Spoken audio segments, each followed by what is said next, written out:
If you ever transported a patient to a hospital and felt like the nurses and the doctors were looking at you like you had two heads and you felt like you made a mistake with the patient, this video's for you. Check it out.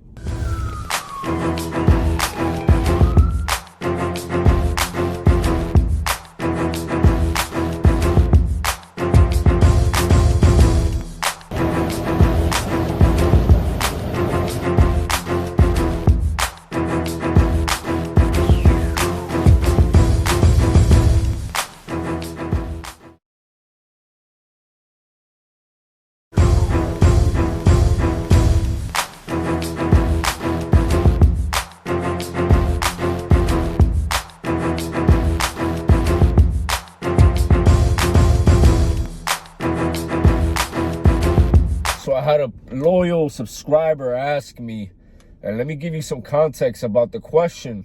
Basically, he had a patient who had a systolic blood pressure of like 80 over palp with a very slow heart rate of like 43, an elderly person. Then by the time they get to the hospital, the patient was in more stable condition. And then the doctors and everybody started looking at them like they're idiots because they called a notification for this patient. And I gotta tell you this, the very first thing is you gotta treat the patient, not the monitor. So does this person that you have on your ambulance who is now in your care have corresponding or has signs and symptoms that correspond with the vital signs? If not, then go ahead and retake it with a different device, take a manual blood pressure, do what you have to do to make sure that those vital signs are legitimate. The next thing you want to do is, if you confirm the bradycardia, the tachycardia, whatever it is that's going on, the next thing you want to do is call a notification. If you can't handle the patient because he was a BLS provider, he can't transcutaneous pace this patient, he can't start an IV, and he cannot give her fluids. BLS before ALS, what I would have done, put her on oxygen, elevate her legs, keep her warm, and transport her to the hospital expeditiously. And especially if you cannot rectify the situation, then call a notification and let the people at the hospital be ready so that they can treat her faster instead of waiting online on triage. But despite him doing the right thing and making a few mistakes that had room for improvement, the doctors and the nurses, as per him, were looking at him like an idiot. So the reason why I bring this up is, was it his consciousness? Has this happened to you in the past? It's happened to me. Now, did it really happen, or did you think it happened because you know you fucked up? Are you wearing the hat because it fits? Or are they honestly looking at you like an idiot? So if they are looking at you like an idiot, understand this, bro. I'm a doctor.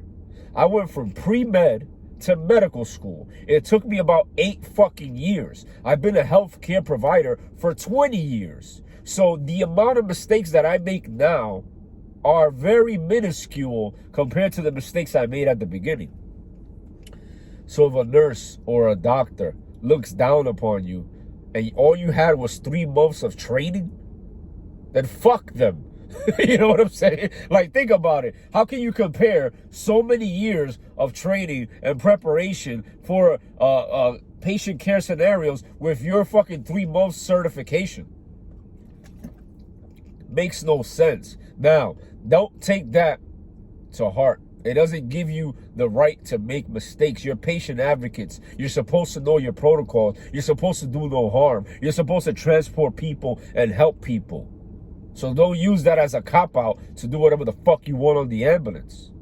But if you so make a mistake that did no harm, for example, calling a notification on a person who you thought was on blood thinners but turned out to be not on blood thinners, then fucking so be it. You're better off up triaging a patient that didn't need up triage than not up triaging a patient that needed it. Better yet. Whatever, you get what the fuck I'm saying. The whole point of the matter is this. Those doctors, those nurses, they don't fucking pay your bills. They're not going to pay your light bill. So if they're getting to you, why the fuck are they getting to you? Is it lack of confidence on your part? Here's the solution for you. To avoid this happening to you, know your protocols. Do what's right for the patient at all times. That's it. It's not that freaking difficult. It's not rocket science. Stick to your protocols. Follow the direction from your local algorithms, the ones approved by your medical director. Because guess what? Sometimes you need to improvise. There's times where you need to use something that's called discretionary orders. So let's say you're a BLS provider and you so happen to need an ankle split, and you figured out a way to use a pediatric seat collar to splint somebody's ankle. Most motherfuckers will think that's blasphemy. But if you did no harm, if you check for post-motor sensory before and after the application of the split, and the split avoided immobilization, if it immobilized the freaking sprain or the fracture of the ankle, then you kind of basically did the right thing. So don't be confused by other people's opinions. Remember, opinions are like assholes. Everybody's got them. But as long as you know morally, I did what was in my protocol, and I did the right thing for the patient, and I did no harm, then that's all that matters. So if a nurse or a doctor is looking at you sideways because you called a notification for a person who didn't need it, you don't want to be that person who's known to cry wolf. Of course not. Call for backup when you really need it. For example, BLS crews that work where I work, I don't ever call for backup. Ever. Unless I really need it. And the worst thing you want to be is a person who cries wolf. So don't be that person. But at the same time, when they arrive and they see that you know what the fuck you were doing, and hell yeah, you needed backup, that's one of the best feelings in the world, because you're proving to your comrades and your counterparts that you know what you're doing. So again, to avoid feeling like an idiot or having people look at you like an idiot, know your protocols, do no harm, treat the patient and expedite them to the hospital, and avoid crying wolf. I hope this helps. Peace.